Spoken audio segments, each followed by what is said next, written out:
Good morning. Happy Wednesday. How's things where you are? Hope you're all doing well. Sun's out. I've had a few outside projects I've been working on trying to get ready for summer, so it's got a little bit busy and the videos have dipped a little.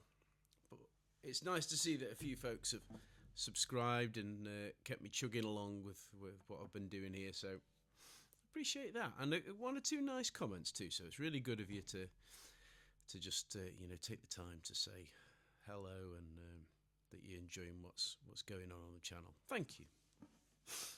Cool.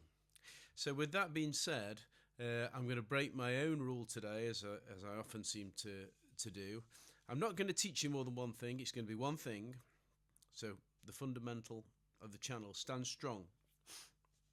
But I am going to teach you a lick, or a guitar riff, we could call it, or a lick. I don't know. What's the difference? This little idea is just a really simple pentatonic, kind of a cliche blues phrase that you'll hear in loads of things, but it might help you to spark off some ideas of your own, and it might help you, to build it into something else, and hopefully remember the scale pattern that we're using. We're going to be sticking with the A minor pentatonic scale as we were in the last video along the way there. So let's think about it. We're going to be in A minor, as I just said. That puts us in the 5th fret region of the guitar, because we've got an A note on the bottom string right there. We're starting off our scale like this: fret 5, 8, 5 and 7, 5 and 7, 5 and 7, 5 and 8, 5, 8 on the top to round it out. So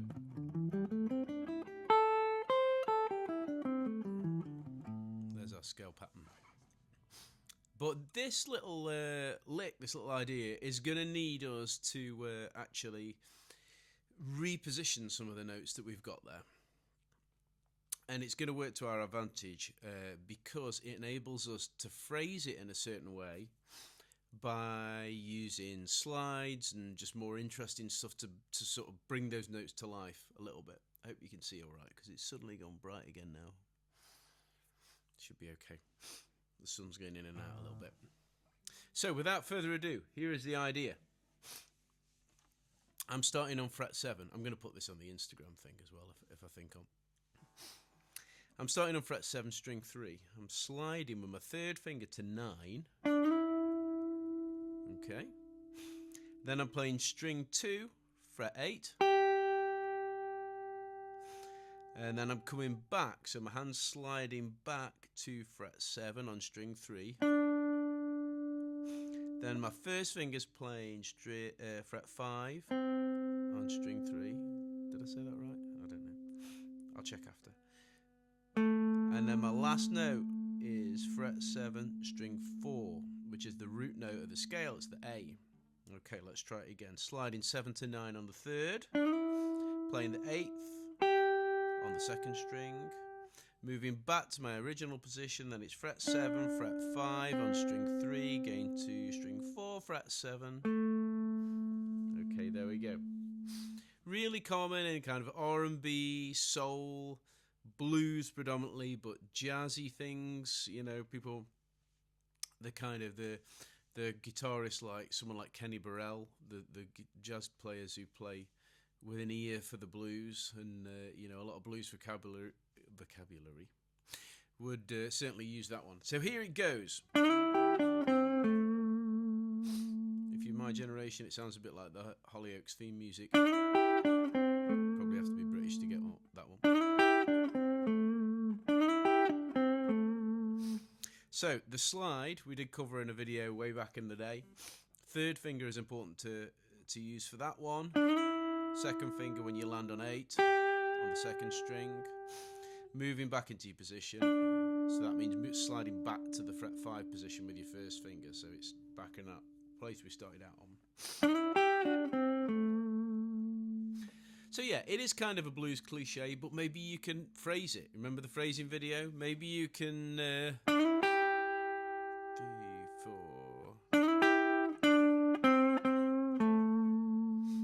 We can play around it. All these things are elastic, timing wise, and feel wise, and in terms of the way that you approach, whether you're doing a vibrato kind of style on the note or whether you just slide into it. Everything is up for negotiation, and that is where your personal style is going to come from when you start to play more. So there it is. I like that. So can I just say, and I'm just going to check this before I carry on. Hey. Yeah, we're in mono now. So thank you to someone who reached out and said, please can it not be guitar one side, voice on the other? Because I probably would never have realised if you hadn't said that. So thank you for that, because I think that's actually improved things. You're hearing the voice and the guitar through both speakers. Okay, so here we go. Someone's going to play some blues for me. It's that kind of feel. Here comes my leg.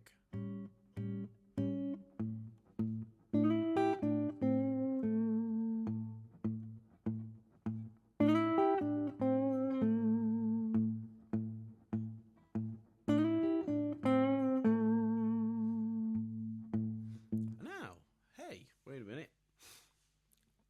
We could play with it a little.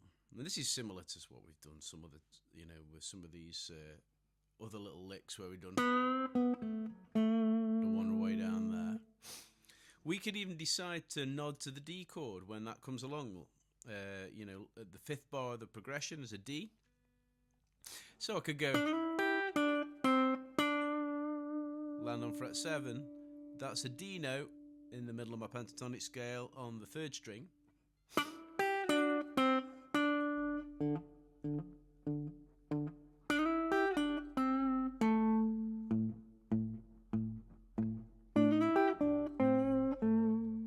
So there's my A version.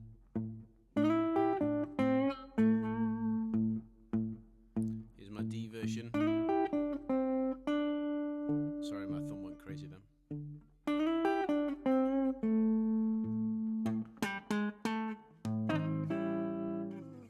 Awesome. Thank you so much for hanging out. Hopefully I will up the ante a little bit, and then you'll be able to see more of this kind of thing in the next few days. And if you think about something you want me to talk about, please let me know. I mainly do blues. I'm trying to keep it fairly linear so that I'm not covering things that I haven't talked about much before, and I'm not introducing wildly lots of new concepts. But if I think I can work it in, then I will do. And I do mainly do blues, as I said, but it doesn't have to be just blues. It could be lots of other things. I love playing country music and Americana and attempting jazz and usually failing. Folky stuff on acoustic. Yeah, another video coming soon. Thanks for listening. Take care.